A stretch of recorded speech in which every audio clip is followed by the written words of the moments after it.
नमस्कार दोस्तों, स्वागत है आप सभी का बैंकिंग क्रॉनिकल यूट्यूब चैनल पर। अगर आप लोगों ने चैनल को सब्सक्राइब नहीं किया है तो जल्दी से चैनल को सब्सक्राइब कर लीजिए, बेल आइकन को प्रेस करना बिल्कुल भी ना भूलें ताकि आने वाली वीडियोस की नोटिफिकेशन आप लोगों को मिलते रहे। दोस्तों, ये वीडियो उन स्टूडेंट्स के लिए है जो बिगिनर्स हैं, जो बैंक एग्जाम्स की तैयारी करना चाहते हैं, ग्रेजुएशन उनका खत्म हो चुका है या ग्रेजुएशन खत्म होने वाला है और उनको ये पता नहीं है कि बैंक की जॉब आखिर लेते कैसे हैं। तो इसका स्टेप बाय स्टेप प्रोसेस बहुत ही आसान तरीके से मैं आप लोगों को बताने वाला हूं कि किस तरीके से आप बैंकिंग एग्जाम्स की तैयारी कर सकते हैं और बैंक में जॉब ले सकते हैं। दोस्तों, ये चीज़ कोई बहुत हंसी मजाक वाली नहीं है। काफ़ी लोग सोच रहे होंगे कि भाई इतना भी नहीं पता। तो जी हाँ दोस्तों, जब मैंने तैयारी स्टार्ट की थी 2016 में, मुझे भी कुछ नहीं पता था। तो धीरे धीरे चीज़ें पता चलती गई, धीरे धीरे मैंने रिसर्च करता गया, सारी चीज़ें जानकारी होने लग गई। तो अगर आप में से भी कुछ ऐसे बिगिनर्स हैं जिनको नहीं पता है तो ये कोई शर्म की बात नहीं है दोस्तों। बहुत सारे ऐसे स्टूडेंट्स होते हैं जो नए होते हैं, बिगिनर्स होते हैं, अभी ग्रेजुएशन उनका चल रहा होता है और वो अभी से अपने फ्यूचर की तैयारी में लग जाते हैं। तो इस वीडियो को शुरू से आखिरी तक जरूर देखिएगा। इसमें पूरी चीज़ें, सारी की सारी चीज़ें जो आपको ज़रूरी हैं, आपके लिए ज़रूरी हैं, वो सारी चीज़ें मैं यहाँ पर डिस्कस करने वाला हूँ। सबसे पहली एक दोस्तों आप लोगों को बताना चाहूँगा कि एक वेबसाइट जो कि अभी से लेकर, जब आपने सोच लिया कि बैंक एग्जाम की तैयारी करनी है, बैंक में नौकरी करनी है, तो एक वेबसाइट जो कि आपको शुरू से आखिरी तक, जब तक आपका सिलेक्शन नहीं हो जाता, आपको विजिट करते रहना है कुछ कुछ समय के अंतराल में, वो है ibps.in। ibps.in ये क्या चीज है दोस्तों? Institute of banking personal selection. तो ये कंडक्ट कराता है सारे के सारे एग्जाम्स को। एसबीआई का जो फॉर्म होता है वो आपको एसबीआई की करियर वेबसाइट से मिल जाएगा, एसबीआई पीओ और क्लर्क का। बाकी के जो भी एग्जाम होते हैं, वैसे तो एसबीआई का एग्जाम भी यही कंडक्ट करवाता है, ठीक है। तो आप इन सभी को, सारे एग्जाम के लिए इस वेबसाइट को विजिट करेंगे हमेशा। रिजल्ट के लिए भी एसबीआई का बस आपको अलग से करना पड़ेगा, बाकी सारे एग्जाम के लिए इस वेबसाइट को आपको विजिट करना होगा, ठीक है। तो इस वेबसाइट को याद रखिए, ibps.in। नोटिफिकेशंस भी यहाँ आते हैं, वैसे तो बहुत सारी वेबसाइट्स में मिल जाते हैं, लेकिन ये मेन वेबसाइट है, ठीक है। रिजल्ट भी इसी में आता है, इसको बिल्कुल बुकमार्क कर लीजिए सबसे पहले। अब बात करते हैं दोस्तों कि अगर आप बैंकिंग की तैयारी करना चाहते हैं तो सबसे पहले रिक्वायरमेंट क्या रहती है? सबसे पहले दोस्तों एक रिक्वायरमेंट होती है कि आपकी एज जो है वो 21 से लेकर 30 के बीच होनी चाहिए। मतलब 21 भी चलेगा, 30 भी चलेगा, ठीक है। तो ये एज वाले ही एग्जाम को क्लियर कर सकते हैं या एग्जाम का फॉर्म फिल कर सकते हैं। इस रेंज में आपको रहना है, ये जनरल कैटेगरी के हिसाब से। फिर एससी एसटी कैटेगरी के हिसाब से जो भी उसमें एक्स्ट्रा एज, जो भी रिलैक्सेशन होती है वो रहती है, ठीक है। तो ये मैंने जनरल कैटेगरी के हिसाब से बताया है। अब बात करते हैं दोस्तों एज के अलावा क्वालिफिकेशन क्या क्या होने चाहिए। तो क्वालिफिकेशन में आपको ग्रेजुएशन, एनी ग्रेजुएशन, ये बहुत ज्यादा जरूरी है।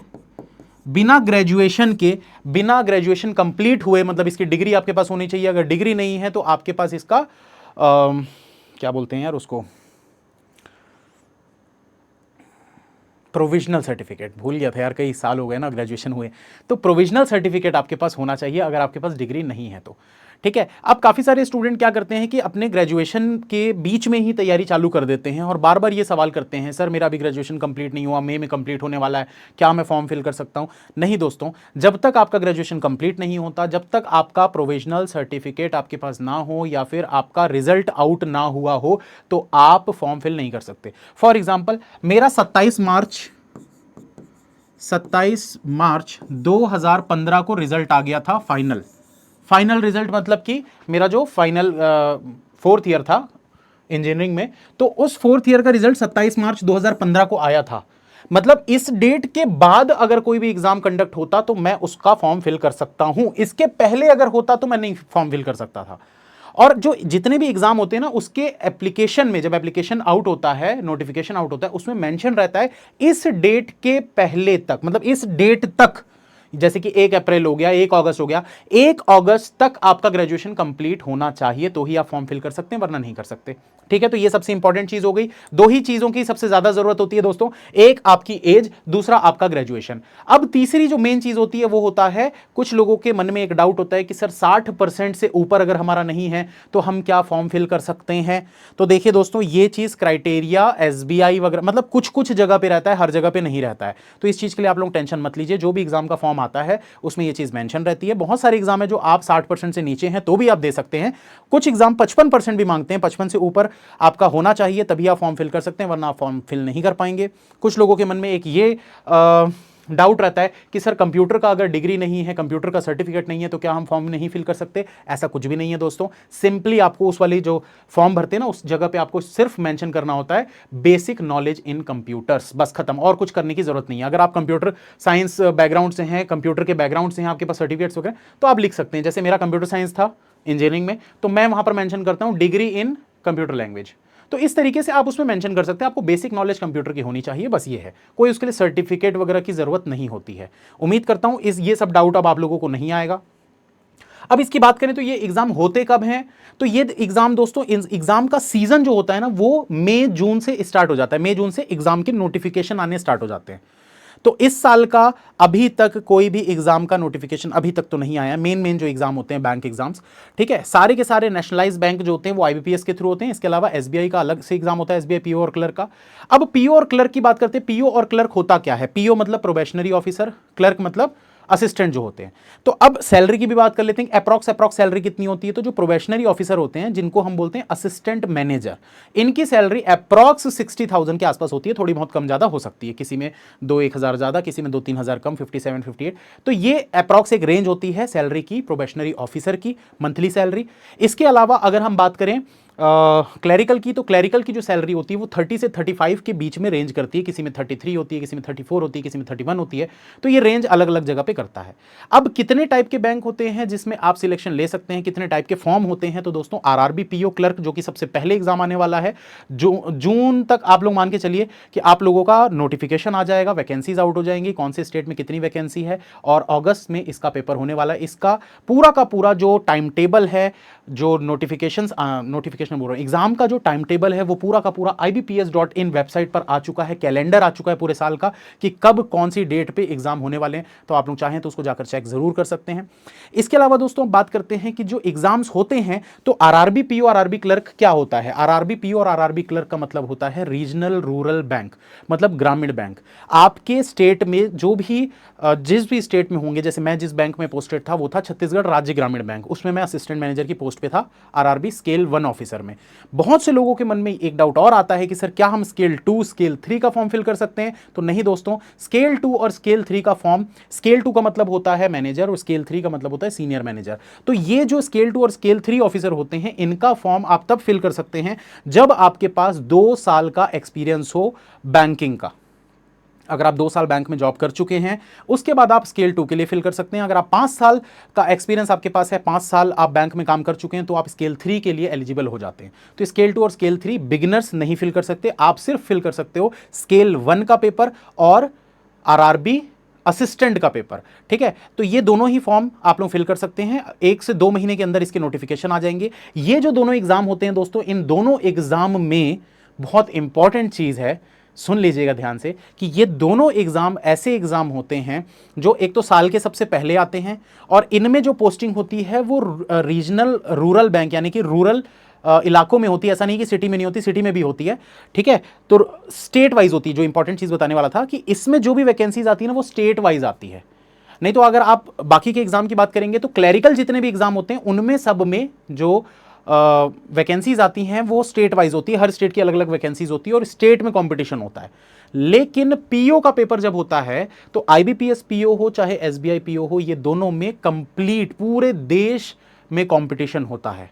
सारे के सारे हर स्टेट के बच्चे फॉर्म फिल करते हैं और एग्जाम देते हैं, तो वहाँ कंपटीशन बहुत बढ़ जाता है। स्टेट में भी बढ़ता है, ऐसा नहीं बोलूँगा कि स्टेट में कंपटीशन कम होता है, स्टेट में भी बहुत होता है, क्योंकि बहुत सारे स्टूडेंट्स बाहर के स्टेट से भी यहाँ पर आके आपके स्टेट में आके मतलब फॉर्म फिल कर सकते हैं। तो ये चीज़ होती है, ठीक है। बस लैंग्वेज का एक प्रॉब्लम होता है कि लैंग्वेज आपको आनी चाहिए जिस भी स्टेट में आप फिल करें। तो ये सब जानकारी मैं आप लोगों को आगे दूंगा जब नोटिफिकेशन आएगा। अभी हम बात करें स्टेप बाय स्टेप प्रोसेस। तो सबसे पहला प्रोसेस दोस्तों, एलिजिबिलिटी क्राइटेरिया मैंने आप लोगों को बता दिया। इसके बाद आप लोगों को क्या करना होता है, एक फॉर्म फिल करना होता है। ये जो फॉर्म है दोस्तों, जैसी नोटिफिकेशन आउट होता है उसमें कुछ एक डेट दी जाती है, कुछ 21 से 22 दिन का समय रहता है। उस दौरान आप लोगों को ये पूरा फॉर्म फिल करना होता है। उसमें बहुत सारी गाइडलाइंस होती है, आपको सारा चीज़ें उसमें फिल करनी होती है। नाम, address, mobile number, email ID, mummy का नाम, पापा का नाम, आधार नंबर, पैन कार्ड नंबर, आपके ग्रेजुएशन के मार्क्स, ग्रेजुएशन का ईयर, ये सब फलाना फलाना चीज़ें बहुत सारी आपको फिल करनी होती है। आपका एग्ज़ाम का फॉर्म फिल हो गया, उसके बाद एग्ज़ाम से 15 दिन पहले, अप्रॉक्स 15 दिन पहले एडमिट कार्ड आ जाता है। उस एडमिट कार्ड को लेकर आपको एग्ज़ाम देने जाना होता है। एडमिट कार्ड में लिखा होता है आपका एग्ज़ाम कहाँ होने वाला है, आपको वो एग्ज़ाम देने जाना होता है। एग्ज़ाम देना होता है, पहले प्रीलिम्स देना होता है। प्रीलिम्स में अगर आपका कट ऑफ क्लियर हो जाता है, कट ऑफ मतलब एक वो नंबर जो मिनिमम नंबर जो बच्चों को लाना होता है, उसके बाद आप मेंस दे सकते हैं। अब ये जो कट ऑफ है ये कोई पहले से डिफाइंड नहीं रहता है। नंबर ऑफ वैकेंसीज और नंबर ऑफ स्टूडेंट्स जिन्होंने पेपर दिया है, लेवल के ऊपर ये सब चीज़ें डिपेंड करती है कि कट ऑफ कितना जा सकता है। पिछले सालों में जो भी कट ऑफ गए हैं उनके वीडियो मैं बहुत जल्द आप लोगों के लिए लेकर आऊँगा। उनको आप देख सकते हैं कि आरआरबी पीओ क्लर्क के लास्ट 3 साल 4 सालों में क्या क्या कट ऑफ गए थे। तो प्रीलिम्स एक बार आपका क्वालिफाई हो जाता है, उसके बाद 15 से 20 दिनों के बाद आपका मेंस का पेपर होता है। मेंस का पेपर थोड़ा टफ होता है, थोड़ा नहीं बहुत ज़्यादा टफ होता है। इस पेपर को क्लियर करने के बाद आपकी जॉब लग जाती है अगर आप क्लरिकल के लिए फॉर्म फिल किए हैं तो, और इंटरव्यू के लिए आप एलिजिबल हो जाते हैं अगर आपने पीओ का फॉर्म फिल किया है तो। यहां पर थोड़ा सा फर्क है दोस्तों, ध्यान से सुनिएगा। अगर आपने क्लरिकल के लिए फॉर्म फिल किया था तो आपको प्री क्वालिफाई करना है, मेंस क्वालिफाई करना है, आपकी जॉब लग गई। रिजल्ट कब आता है? रिजल्ट आता है 1 जनवरी को। किसका? आरआरबी पीओ, आरआरबी क्लर्क का। और आईबीपीएस पीओ और आईबीपीएस क्लर्क का जो रिजल्ट होता है वो आता है 1 अप्रैल को, फाइनेंशियल ईयर की शुरुआत वाले दिन 1 अप्रैल को ये रिजल्ट आता है। ठीक है, 1 जनवरी को आरआरबी पीओ क्लर्क, 1 अप्रैल को आईबीपीएस पीओ आईबीपीएस क्लर्क का रिजल्ट आता है। ठीक, 31 दिसंबर को रिजर्व लिस्ट का रिजल्ट आता है आरआरबी पीओ क्लर्क का, और 31 ऑफ मार्च को रिजर्व लिस्ट का रिजल्ट आता है आईबीपीएस पीओ और क्लर्क का। अब रिजर्व लिस्ट क्या होती है? बहुत लोगों के मन में एक सवाल आएगा। रिजर्व लिस्ट दोस्तों क्या होता है कि जैसे मान लीजिए कि कट ऑफ था 84, ठीक है, अब वैकेंसी थी 100 लोगों को तो सिलेक्ट कर लिया गया। आपके नंबर 84 से थोड़े कम रह गए, थोड़े कम मतलब 83.98, 83.98 मतलब 0.02 नंबर से आप रुक गए। तो होता क्या है ना कि जब सारे बच्चे ज्वाइन करते हैं, जैसे मैं अपनी ही बात कर दूं कि मैंने ज्वाइन तो किया था लेकिन 7 से 8 महीने के बाद मैंने जॉब छोड़ दी थी, तो मेरी वैकेंसी जो थी, मेरी जो सीट थी वो खाली हो गई। अब उसको खाली तो रहने नहीं देना है, तो उसके लिए क्या करते हैं, रिजर्व लिस्ट में से किसी एक बच्चे को मेरी सीट मिल गई होगी। मैंने जैसे जॉब छोड़ी थी 29 ऑफ सितंबर 2018 में, तो 31 दिसंबर को जब रिजल्ट आया होगा रिजर्व लिस्ट का, तो ऐसे ही मेरे साथ वाले और भी 2-4 लोगों ने छोड़ा था, तो जितनी भी वैकेंसी खाली हो गई होगी छत्तीसगढ़ राज्य ग्रामीण बैंक में, तो 31 दिसंबर में उतने बच्चों को सिलेक्ट कर लिया गया होगा जो रिजर्व लिस्ट में थे। मतलब रिजर्व लिस्ट में रहने से ये चांसेस आपके रहते हैं कि आपका हो सकता है, जरूरी नहीं है कि हो ही जाएगा, हो सकता है। ठीक है, तो उम्मीद करता हूं रिजर्व लिस्ट भी आप समझ गए होंगे। तो अब बात करते हैं दोस्तों कि जो पीओ का पेपर होता है उसमें इंटरव्यू होता है। ठीक है, आपको इंटरव्यू की तैयारी करनी पड़ेगी। आपका रिजल्ट जो है वो रिजल्ट पहले आ जाता है, जो 1 जनवरी की मैं बात कर रहा हूं, 1 जनवरी को फाइनल रिजल्ट आता है। तो ये मत सोचिएगा कि रिजल्ट 1 तारीख को आएगा उसके बाद इंटरव्यू होगा, नहीं, रिजल्ट आपका पहले ही आ जाएगा, दिसंबर में ही आपका रिजल्ट आ जाएगा या फिर नवंबर में ही आपका रिजल्ट आ जाएगा।